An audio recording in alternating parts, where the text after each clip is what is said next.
Hello everyone. आज हम आपको बताने वाले हैं कार्बन डेटिंग के बारे में। कार्बन डेटिंग आप लोगों ने पढ़ा है कभी? फॉसिल्स जो होते हैं, फॉसिल्स क्या होते हैं? Fossils are remnants of plants and animals which are not living today. जो कभी जीवित थे, आज नहीं है, वो फॉसिल है। तो फॉसिल की एज यदि पता लगाना है कि कितना पुराना है लिविंग ऑर्गेनिज्म का पार्ट या पूरा लिविंग ऑर्गेनिज्म, तो उसको कार्बन डेटिंग टेक्निक से पता लगाया जाता है। कार्बन डेटिंग टेक्निक जो है, it was discovered by Willard Libby. ये फॉसिल की एज फाइंड आउट करने की टेक्निक है। It is based on activity of C14 isotope. Normal जो आइसोटोप होता है वो C12 होता है, लेकिन जो C14 आइसोटोप है वो रेडियो आइसोटोप है। अब ये बनता कहां पर है, सबसे पहले ये समझना जरूरी है। तो अपर एटमॉस्फेयर में जो नाइट्रोजन प्रेजेंट है, नाइट्रोजन की रिएक्शन होगी कॉस्मिक रेज के साथ। कॉस्मिक रेज मेनली बनी होती है न्यूट्रॉन्स की। तो cosmic rays made up of neutrons, ये जब रिएक्ट करेगी अपर एटमॉस्फेयर में नाइट्रोजन से, तो ये नाइट्रोजन 14 को कन्वर्ट कर देता है C14 आइसोटोप। कार्बन का C14 आइसोटोप बनता है, ये रेडियो आइसोटोप। बाकी इमिटिंग स्पीशीज क्या होगी, देखिए 7 + 0 7, ये 6 है तो ये 1 हो गया। 1 मतलब प्रोटॉन, 14 + 1 15, ये 14 है, यहाँ पे 1 है। तो अपर एटमॉस्फेयर में कॉस्मिक रेज जो न्यूट्रॉन से बनी हुई है, उसकी रिएक्शन हुई नाइट्रोजन 14 आइसोटोप से, और ये बनता है C14 रेडियो आइसोटोप कार्बन का। अब इसका ऑक्सीडेशन होगा। ऑक्सीडेशन होगा तो क्या बनेगा? नेचुरली कार्बन डाइऑक्साइड बनेगा। कार्बन डाइऑक्साइड में कार्बन कौन सा आइसोटोप है? C14, ये आपको ध्यान रखना। ये बनने के बाद ये आ जाएगा लोअर एटमॉस्फेयर में, ये मिक्स हो जाएगा नॉर्मल CO2 के साथ।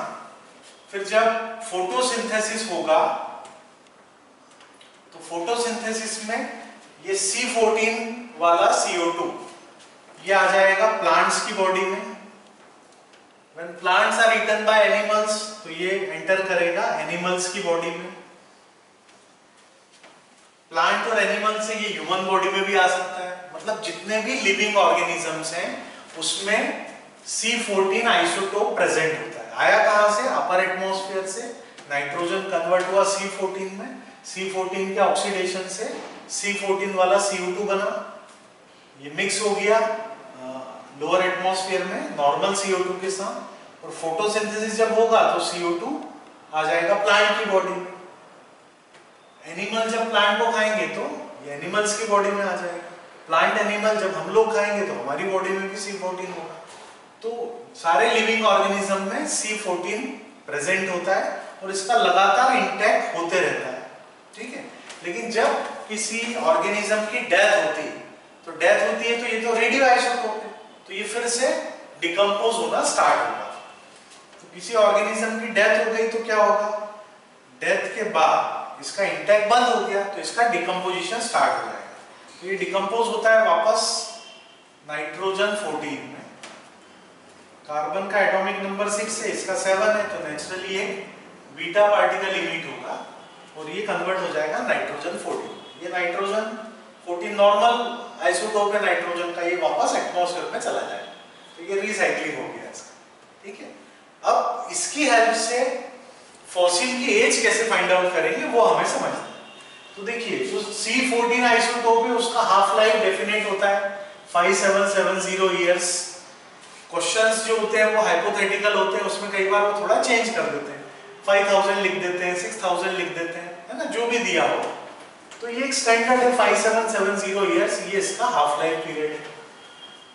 फिर आपको पता है जितनी भी न्यूक्लियर रिएक्शंस होती है वो फर्स्ट ऑर्डर रिएक्शंस होती है ना। तो फर्स्ट ऑर्डर रिएक्शन है तो फर्स्ट ऑर्डर के लिए रेट कांस्टेंट एक्सप्रेशन या डिसइंटीग्रेशन कांस्टेंट एक्सप्रेशन, ये डिसइंटीग्रेशन कांस्टेंट है, लैम्ब्डा से रिप्रेजेंट करते हैं। फर्स्ट ऑर्डर के लिए ये इक्वेशन 2.303/T log n0/n, ये डिसइंटीग्रेशन कांस्टेंट है। T क्या है? टाइम है। n0 क्या है? इनिशियल अमाउंट या इनिशियल एक्टिविटी। और n है अमाउंट आफ्टर टाइम t या एक्टिविटी आफ्टर टाइम t। तो इसी इक्वेशन को हम मॉडिफाई कर रहे हैं और इससे हम निकालेंगे जो भी फॉसिल है उसकी एज। कैसे फाइंड आउट करेंगे देखिए, फर्स्ट ऑर्डर के लिए लैम्बडा होता है 0.693 अपॉन t हाफ। आपको टोटल टाइम यानी एज फाइंड आउट करना है, इसको रीअरेंज कर लेते हैं। आप लिखेंगे 2.303 अपॉन 0.693 इंटू ये आ जाएगा t half into log n0 upon n। अब इसको हम C14 के अकॉर्डिंगली मॉडिफाई कर देते हैं। C14 का हाफ लाइफ क्या है 5770 ईयर्स, ठीक है। लॉग ऑफ n0 ये इनिशियल अमाउंट है तो हम यहां ले लेते हैं C14 का अमाउंट जो लिविंग कंडीशन में। लिविंग कंडीशन में हमेशा एक फिक्स अमाउंट या एक्टिविटी प्रेजेंट होगी, तो n0 को हमने C14 का लिविंग कंडीशन में अमाउंट ले लिया और n को क्या ले लेंगे C14 अमाउंट या एक्टिविटी जो भी दिया है वो फॉसिल में। तो फॉसिल में जो भी अमाउंट या एक्टिविटी वो n हो गया और n0 C14 का अमाउंट या एक्टिविटी हो गई लिविंग कंडीशन। तो आपको बस दो चीजें चाहिए क्वेश्चन में, आपको C14 का लिविंग कंडीशन और फॉसिल के साथ या तो रेशियो दिया होगा या एक्टिविटी दी होगी लिविंग में और फॉसिल में, या अमाउंट दिया होगा लिविंग कंडीशन में और फॉसिल में, हाफ लाइफ दिया होगा C14 आइसोटोप का। तो ये यदि आपको पता है तो आप उस फॉसिल की एज फाइंड आउट कर सकते हैं। समझ में आ रहा है? आसान है। एक बार शॉर्ट में फिर से रिवाइज करते हैं। कार्बन डेटिंग क्या है? तो ये फॉसिल की एज फाइंड आउट करने की टेक्निक है। किसके ऊपर बेस्ड है? तो ये कार्बन का जो रेडियो आइसोटोप है C14 आइसोटोप, इसलिए इसको रेडियो कार्बन डेटिंग टेक्निक भी बोलते हैं, क्योंकि ये C14 रेडियो आइसोटोप की एक्टिविटी के ऊपर बेस्ड है। अपर एटमॉस्फेयर में जो नाइट्रोजन है वो कॉस्मिक रेज जो कि न्यूट्रॉन से बनी हुई उससे रिएक्ट करेगा, तो यहाँ बनता है कार्बन का रेडियो आइसोटोप C14। बनने के बाद इसका ऑक्सीडेशन होगा, ये नॉर्मल एटमॉस्फेयर में जो नॉर्मल CO2 है उसके साथ मिक्स हो जाएगा। जब भी फोटोसिंथेसिस करेंगे प्लांट्स तो ये C14 प्लांट की बॉडी में एंटर होगा, प्लांट से एनिमल और दोनों से, प्लांट एनिमल दोनों से ह्यूमन बॉडी में एंटर करेगा। तो लिविंग कंडीशन में C14 का एक डेफिनेट अमाउंट की एक्टिविटी होती है, बट डेथ के बाद ये C14 डिकम्पोज हो जाता है एक बीटा पार्टिकल इमिट करके नाइट्रोजन 14, ये नाइट्रोजन एटमॉस्फेयर में चली जाती है। हमें फाइंड आउट करना है फॉसिल की एज। कैसे फाइंड आउट करेंगे? C14 का हाफ लाइफ हमें पता है, nuclear reaction first order reactions होती है, उसके लिए इक्वेशन हमें पता है फर्स्ट ऑर्डर के लिए डिसइंटीग्रेशन कांस्टेंट। यहाँ से टाइम हमें निकालना है, हाफ लाइफ आपको दिया है, n0 और n को हम चेंज कर रहे हैं। n0 को हम क्या ले रहे हैं?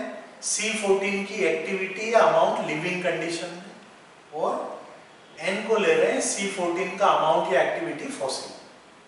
तो इससे आप फाइंड आउट कर सकते हैं। इजी है ना? इजी हो गया। So love you all, take care.